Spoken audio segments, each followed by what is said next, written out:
Baik, selamat pagi para siswa kami sekalian yang berada di kelas 10 TKJ. Kiranya kita dalam keadaan sehat. Pagi hari ini di mata pelajaran komputer dan jaringan dasar akan kita bahas tentang identifikasi perangkat penyusun komputer. Saya ulang sekali lagi, mengidentifikasi perangkat penyusun komputer. Sebagai tujuan pembelajaran, sebelum kita bahas lebih dalam lagi, yang pertama itu dapat mengidentifikasi perangkat penyusun komputer dengan mandiri. Itu sebagai tujuan pembelajaran. Kemudian untuk materi pembelajarannya itu mengenai pengertian komputer dan perangkat penyusun. Istilah komputer itu mempunyai arti yang luas dan berbeda bagi setiap orang. Istilah komputer atau compute diambil dari bahasa Latin computare yang berarti menghitung. Aslinya, kata komputer itu menunjuk kepada orang yang melakukan perhitungan numerik dengan bantuan alat penghitung mekanik termasuk sempoa dan kalkulator. Itu secara khusus pengertian komputer. Kemudian menurut Sanders tahun 1985, pengertian komputer itu menurut dia adalah sistem elektronik untuk memanipulasi data yang cepat dan tepat serta dirancang dan diorganisasikan supaya secara otomatis menerima dan menyimpan data input di prosesnya dan menghasilkan output berdasarkan instruksi-instruksi yang telah tersimpan di dalam memori. Itu menurut Sanders. Lalu pada intinya di sini dia buat kesimpulan bahwa komputer itu adalah suatu peralatan elektronik yang dapat menerima input, memberikan informasi, menggunakan suatu program yang menyimpan program, yang dapat menyimpan program dan hasil pengolahan serta bekerja secara otomatis. Kita ulangi sekali lagi, pengertian komputer itu adalah suatu peralatan elektronik yang dapat menerima input, mengolah input, memberikan informasi menggunakan suatu program yang tersimpan di memori komputer yang dapat menyimpan program dan hasil pengolahan serta bekerja secara otomatis. Itu kesimpulan dari pengertian komputer. Sebagai sasaran kita di sini adalah yaitu perangkat penyusun, perangkat-perangkat apa saja yang termasuk ke dalam perangkat keras komputer, yang terdiri dari pertama input device atau alat masukan, yang artinya adalah perangkat keras komputer yang berfungsi sebagai alat untuk memasukkan data atau perintah ke dalam komputer. Device itu berfungsi adalah sebagai alat untuk memasukkan data atau perintah ke dalam komputer. Itu bagian yang pertama sebagai perangkat keras penyusun, artinya urutan-urutan perangkat keras itu sendiri. Kemudian nomor 2, output device atau alat keluaran adalah perangkat keras komputer yang berfungsi untuk menampilkan keluaran sebagai hasil pengolahan data. Artinya setelah diolah nantinya akan ditampilkan di bagian-bagian unit keluaran. Artinya hasilnya bisa ditampilkan berupa hard copy dalam bentuk kertas, soft copy dalam monitor ataupun proyektor, ataupun berupa suara dalam sound atau speaker. Kemudian bagian nomor 3 itu perangkat I/O port. Port itu hubungan atau tempat memasukkan peralatan input atau peralatan output. Bagian ini digunakan untuk menerima ataupun mengirim data ke luar sistem. Peralatan input dan output di atas terhubung melalui port ini. Artinya setiap perangkat atau peralatan input ataupun output harus dihubungkan melalui media atau alat atau perangkat input dan perangkat output port. Port di sini artinya tempat untuk menghubungkan perangkat input itu ke dalam CPU komputer. Kemudian bagian nomor 4 itu CPU atau Central Processing Unit.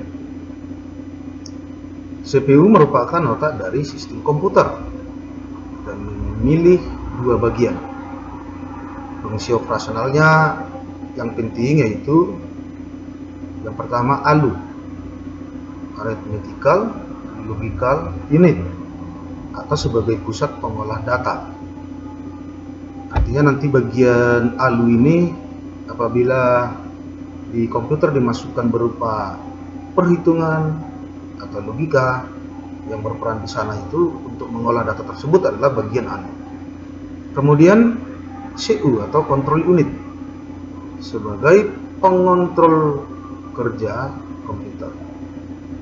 Itu bagian dari CPU. Kemudian bagian berikutnya, bagian nomor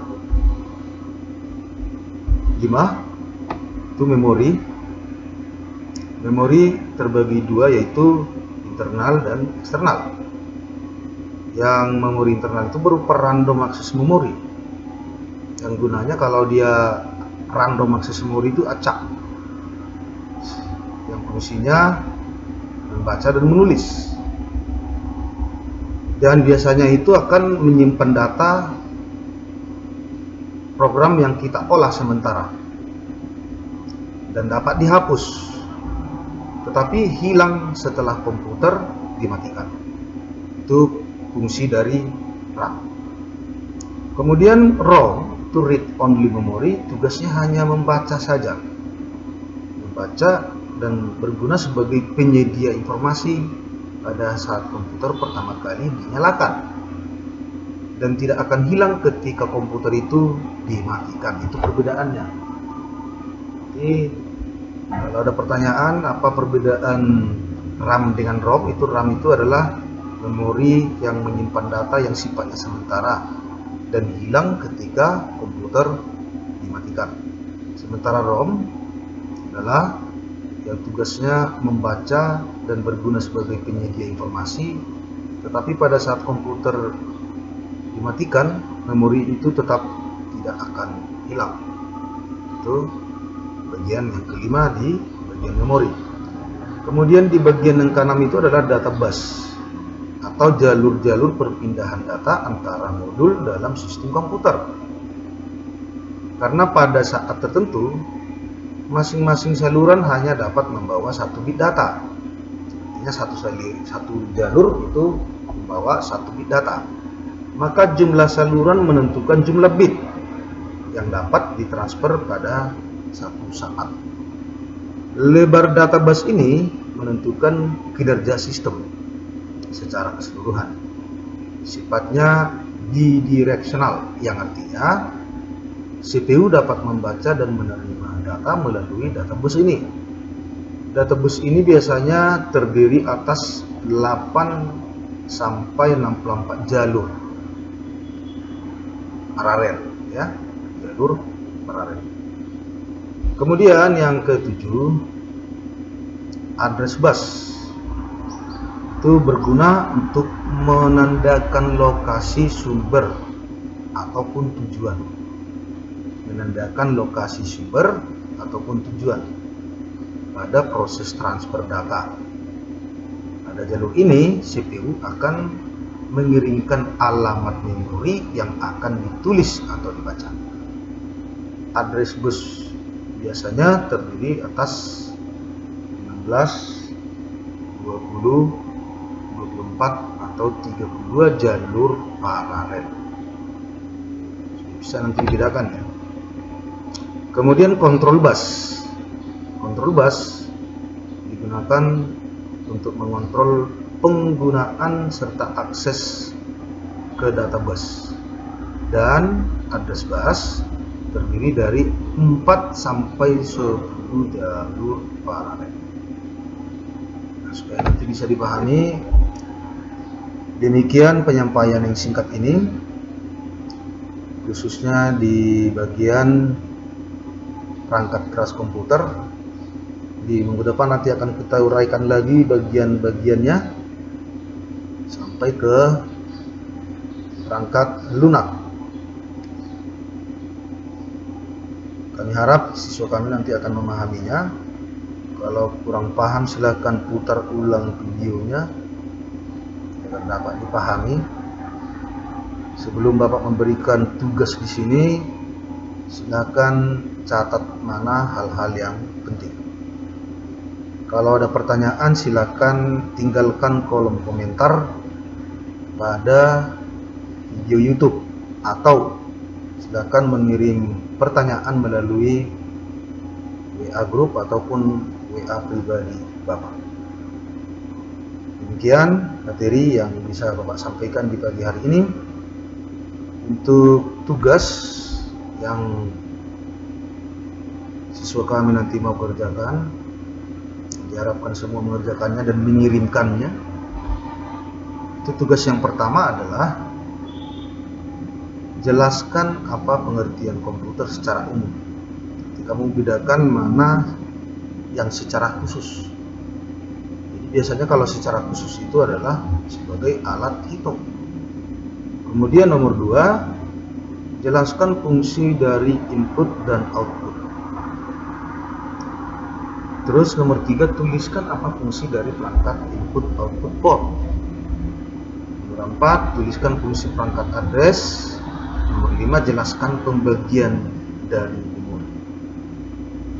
Kemudian setelah selesai dikerjakan, tugas dikirim ke alamat email yang tertera di bawah ini, yaitu kpi.smkks@gmail.com. Sekian dan terima kasih. Mudah-mudahan siswa kami dapat memahaminya. Terima kasih.